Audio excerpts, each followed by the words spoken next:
I love bringing the people into my lifestyle, showing the people how I live. Now, I know you guys see me on a regular talking about real estate. Well, lately, I purchased 62 apartment buildings in New York City. Oh, embarrassing. Floyd, you're 50 years old. You're a legend in the sport. I've stood up for you in countless interviews, including Shannon Sharp's podcast last week. But you have to stop embarrassing yourself with these exhibitions. I know life is hard. I know life is expensive. But come on, dude, put your legacy first. Nobody wants to remember you like this. Floyd Mayweather Jr., widely known for retiring without a single professional loss and for his lavish way of living, has made headlines once again.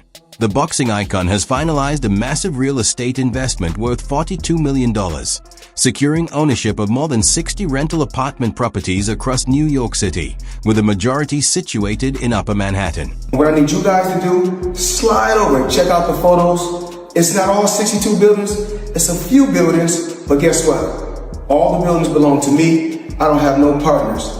This purchase is included in a larger $10 billion development initiative and stands as one of the most substantial property deals completed in the city within the past few years. So Floyd is just piecing him up. Boxed up by literally the greatest boxer of all time. Floyd was just boxing him up, which is what he does. So that's what's interesting is Floyd's making more money than anybody, and he's boxing people who have no chance of beating him. It doesn't even hurt his record.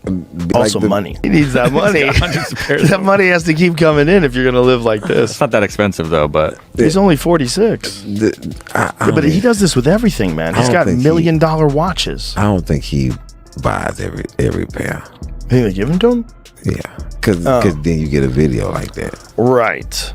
That's smart. And then you get Floyd's Air Force Ones given away for charity. That's a tax write-off. There's all sorts of things that goes into Yeah, you that. got a good point. But those $1 million watches, they're not giving you those. Floyd Mayweather Jr. has connected his push into affordable housing to the financial hardships he experienced in his early years, explaining that those struggles motivated him to create opportunities for families seeking stable living conditions.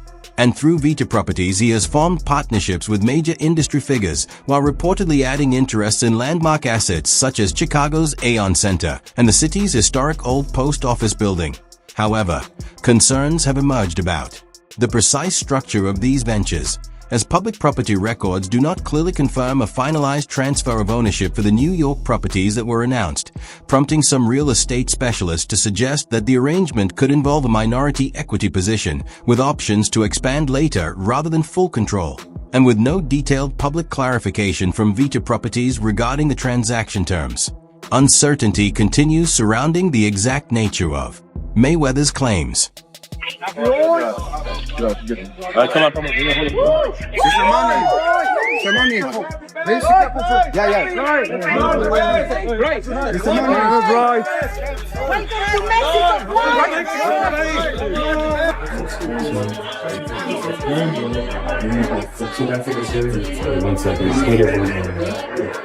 Floyd Mayweather Jr. has also faced questions about his business relationships, particularly his connection to Jonah Reachnitz, who was convicted in a federal corruption investigation. Reachnitz, known as a property developer and former associate of New York City Correction Officers Union head Norman Seabrick, admitted in 2016 to paying a bribe to Seabrick and later cooperated with federal authorities. And Mayweather has publicly described Reachnitz as an important ally in several of his commercial pursuits, including real estate projects, even stating that he completed a $42 million agreement involving the purchase of 62 rental apartment buildings in Upper Manhattan. Yet official property filings do not reflect a confirmed change in ownership, leading to speculation that the arrangement may have involved a partial equity position, with the possibility of increasing that share over time rather than full acquisition. First investment was real estate, commercial real estate, skyscrapers actually. So what I did was this. It started off with $5 million. Put up $5 million, I was getting $50,000 a month. On every 18th, every month it was paying off. You like the cash flow? Yes, for years. So I said, okay, if it's paying off like this then, and I gave him 7 figures, I said, I'm not gonna even give him 8 figures. I wouldn't have gave him 9 figures. If it's something that I know is paying off, lucrative and heavy, I gotta go with it. Roll the dice, take a chance. You only got one life. Floyd Mayweather Jr. shifted from being viewed as a thrilling, high-speed competitor to embracing the image of Money Mayweather, signaling a calculated move toward branding, revenue growth, and personal promotion. Once praised for his aggressive and entertaining performances, he gradually leaned into a cautious, defense-first strategy that protected his perfect record while spotlighting his earnings and business success, even adopting the moniker money to underscore his emphasis on building wealth. And this progression has been analyzed by Joe Rogan, who on the Joe Rogan Experience examined Mayweather's financial patterns and his decision to continue competing in exhibition contests, pointing to his lavish spending habits and suggesting that these appearances help maintain the income required to support his high-cost lifestyle, noting that if someone intends to keep spending at that level, they must consistently generate substantial revenue to match it. Floyd went from being like a really exciting pressure fighter and he had a bunch of hand problems to like Money Mayweather, start talking, boxing people's faces off. No more hand problems, much more money. Yeah, I love what he's doing too, beating up these YouTube guys. It's great. I love it. It's so funny that these guys are willing to get beat up by him. Well, I think they're all delusional. And one of the reasons why people watch him fight is not because he's like Mike Tyson, just goes out and destroys people. They like watching him fight because they hate him. Because he talks so much shit and he's like, look at my $1 million watch, look at my jet, look at my house, look at this. He's like constantly showing you all these things that he has. Like he'll lay out watches in a hotel bed, like this is $1 million worth of watches. This watch goes for $2 million. And they're like, this is my small watch that I take sometimes, but when I'll show you, when I'll show up, I bring out the big boy and it brings out this watch that's covered in diamonds. It's like $5 million. And so you hate him. Speculation has circulated claiming that Floyd Mayweather Jr. may be facing financial difficulties, with reports alleging he has been unable to depart from Dubai because of outstanding debts. These assertions gained attention after Gervonta Davis, once mentored by Mayweather, hinted on social media that unresolved monetary obligations were preventing him from leaving. And boxing representative Rick Glazer further fueled the narrative by implying that Mayweather's prolonged stay in Dubai could be tied to pending financial issues, yet such claims should be treated carefully, as despite public remarks from individuals within the sport, there is limited verified evidence confirming that he is being restricted or detained over debts, and with no direct response from Mayweather addressing these specific accusations, the actual condition of his finances remains unconfirmed and largely based on speculation. I'm speechless if this is true, but Floyd Mayweather is supposedly held hostage in Dubai. Gervonta Davis suggested this, who I believe is signed under Floyd Mayweather.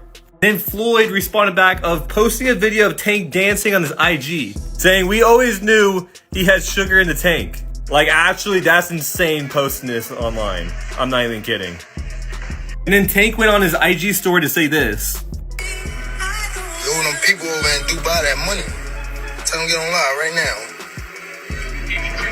And you old people in Saudi Arabia. And Floyd responded back saying he should fight Shakur instead. I have no clue what is going on with this beef, but they're basically saying that Floyd Mayweather is broke and owes people money and he's hiding in Dubai. I'm actually speechless if any of that is remotely true, but I kind of can see that coming. I don't know if you guys remember this, but Logan Paul and Jake Paul like 2 years ago said that Floyd is actually broke, and it low-key might be true, but we'll see what happens. Allegations have appeared indicating that Floyd Mayweather Jr. has at times obtained high-end luxury goods without settling the entire balance, resulting in conflicts with sellers and lenders. One prominent example came in 2021 when Leonard Swimanoff, proprietor of Lenso & Company, initiated legal action claiming that Mayweather acquired several premium watches and jewelry items valued at more than $4 million, but allegedly paid only a portion of the total, leaving roughly $3.88 million unpaid. And situations involving major purchases followed by incomplete payments can suggest a fragile financial strategy, as maintaining an upscale lifestyle dependent on credit arrangements and delayed settlements carries potential risks, including tension with creditors and possible monetary strain regardless of past income levels. Despite this, Mayweather has long ranked among the top-earning figures in sports, with individual fight purses reaching extraordinary sums, including an estimated $275 million from his 2017 matchup with Conor McGregor, widely regarded as one of the largest single-event paydays in athletic history. Those statements that he generated $350 million in one evening have been met with skepticism, as former MMA competitor and analyst Chael Sonnen has openly challenged such numbers, referencing reports of $250 million earnings and dismissing them as inflated for promotional effect. And while exact figures may differ, it is clear that Mayweather's wealth is closely linked to his calculated promotion of high-revenue bouts, with conflicting reports underscoring how difficult it can be to confine precise financial data within the boxing business. How much money could you reasonably walk out of this fight with? 350 million. $350 million. Yes. Wow. I know you love money, right? I mean, it's cool. It's cool. Yeah. It's cool. What do you do with all this money? And, cash is king. Do you have an ATM card? I'm the human ATM. Floyd Mayweather Jr. frequently highlights his monetary success, presenting it as a core part of his public image. Yet this repeated emphasis raises a broader consideration about why amplifying those achievements is so important to him. His personal brand has long centered on portraying himself as financially untouchable, consistently projecting the message that his resources are endless. But when individuals such as Shields Sonnen openly challenge the scale of those earnings, it prompts closer examination of whether the priority lies more in shaping the impression of immense wealth rather than confirming the exact financial reality behind it. First off, he's never gotten $100 million for a fight. There's reports that he was the highest paid athlete over Christian Ronaldo. You think it's bullshit? I know it is. So if you had to guess, what do you think's the most Floyd ever made in a fight? Oh, I think that he's probably made about 60 million before in one night. But no, 100 million, 130 million, it just didn't happen. I know that Floyd is still getting in there as recently as this weekend because he needed the money. Do you think he blew through all of his money? I'm claiming for you, he in his whole career has made about 100 million. People think he made 130 in a night. I'm sharing with you he didn't. No boxer's ever made 130 million in one night. In June 2021, Floyd Mayweather Jr. squared off against YouTuber-turned-boxer Logan Paul in a widely publicized exhibition at Hard Rock Stadium, an event that reportedly generated over $80 million in revenue, with Mayweather earning an estimated $65 million and Paul around $15 million. However, controversy emerged over Paul's compensation, as he claims that Mayweather still owes him between $2 million and $5 million, stating, "No, he has not paid me in full. That is a fact," and warning that he plans to pursue legal action, adding, "We're taking this one to court. See you in the courtroom. Congrats on going to prison, Floyd." Mayweather has dismissed these allegations, labeling them as false and asserting that all payments were completed, suggesting that Paul's statements are an attempt to generate publicity, and stating, "This is the guy who said he didn't get paid," which we know is truly false. The dispute sparked public back and forth, with Logan's brother Jake Paul criticizing Mayweather's demands for a potential future fight, citing the prior issues with Logan's payments and calling the expectations unrealistic. Adding to the complexity, Showtime, which broadcast the fight, confirmed it met all financial obligations to Mayweather Promotions, the entity responsible for distributing fighter payments, indicating that any outstanding issues may stem from Mayweather's own organization rather than the network itself. Boxers, if not the greatest boxer in history. He's absolutely sensational. But he retired years ago, and for me personally, I know these exhibition matches are entertaining. I like the one with Conor McGregor, not so much the one with Logan Paul. Looking at these exhibitions and all of that stuff, that little melee and stuff don't matter to me. As far as I'm concerned, it could have potentially been orchestrated. I don't know. But I do know not just anybody should be allowed to be in the ring with Floyd Money Mayweather. Absolutely. I just believe. In several interviews, sports commentator Stephen A. Smith voiced concerns about Floyd Mayweather Jr.'s approach to exhibition fights, acknowledging that the matchup with Conor McGregor was understandable given McGregor's legitimate combat sports background, but criticizing Mayweather for choosing opponents far below his skill level simply to secure easy paydays, which, in Smith's view, diminishes the legacy Mayweather built over decades. According to Smith, the boxer increasingly appeared more intent on financial gain than on maintaining his historic status, a dynamic that was made explicit when Smith directly asked, "What matters more, your money or your legacy?" A question that required reflection. Yet Mayweather consistently emphasized his business acumen and the revenue he generated, signaling to Smith and many observers that wealth had taken precedence over respect and long-term legacy, and this emphasis on money has influenced younger athletes, who now often admire Mayweather more for his financial success, showmanship, and public persona rather than his technical skill, footwork, or in-ring intelligence, a trend Smith believes undermines the sport by prioritizing earnings over mastery. Meanwhile, promoter Eddie Hearn has expressed doubts about Mayweather's reported $1 billion fortune, noting that despite topping Forbes lists with over £700 million in earnings by 2019, questions have arisen about his financial security since retirement, with ongoing participation in exhibition bouts sparking speculation that extravagant spending may have significantly reduced his net worth, though Mayweather maintains that these matches are pursued for personal enjoyment rather than out of financial necessity. I think they get told that I'm a bad guy, but then all of a sudden, like, you meet these people and you spend time with them, and they're like, it's like Mayweather was the same thing. Like, when I went in the gym, he was like, you know, I heard you said this, heard you said that, and then I kind of just go into my flow, and in the end, he's kind of looking at me going, you're actually all right. I'm like, yeah. And the same as with Shakur. When we signed Shakur, it was a little bit like, almost like looking at me thinking, not sure about you. And then I think they just get to know you. They realise your intentions. And we're straight. We're straight as an arrow, mate. We'll never let you down. We always pay you on time. And we always deliver. So, and we love boxing. And we're passionate about your career. And I think when they understand that, they start to realise this is actually a good spot for me. And I like being part of the team. What would have happened if you had promoted Floyd? Look, Floyd was a great self-promoter anyway. So I think together, maybe we would have clashed. You know, because it was like a fight for the microphone. But, you know, Floyd was, I think Crawford would have been different. I think we've done a great job helping his profile out, unintentionally, but just being us. Floyd Mayweather Jr.'s involvement in cryptocurrency promotions has drawn notable controversy. In 2018, he and music producer DJ Khaled were charged by the U.S. Securities and Exchange Commission for failing to disclose payments received for endorsing initial coin offerings, ICOs. Mayweather reportedly did not reveal $300,000 received from 3 ICO companies, including $100,000 from Centratech, which was later charged with fraud by the SEC. Both Mayweather and Khaled resolved the charges without admitting or denying the allegations, with Mayweather agreeing to pay over $600,000 in fines and interest. More recently, he promoted a new cryptocurrency token alongside a figure connected to multiple celebrity-backed crypto schemes. Blockchain investigator Zach XB highlighted Mayweather's links to at least 3 rug pull projects, in which developers abandon a cryptocurrency after securing investor funds. This recurring pattern of endorsing high-risk or dubious crypto ventures has fueled concerns over his potential role in promoting fraudulent schemes. Mr. I don't lose at nothing is back. Correction, Mr. just got unbanned from scamming is back. This time, he's selling NFTs. Now, I'm going to tell you guys this is an obvious scam if you can just read the signs, but since Floyd can't read, I'm going to explain it to you all by telling you the history of Floyd Money Mayweather and crypto.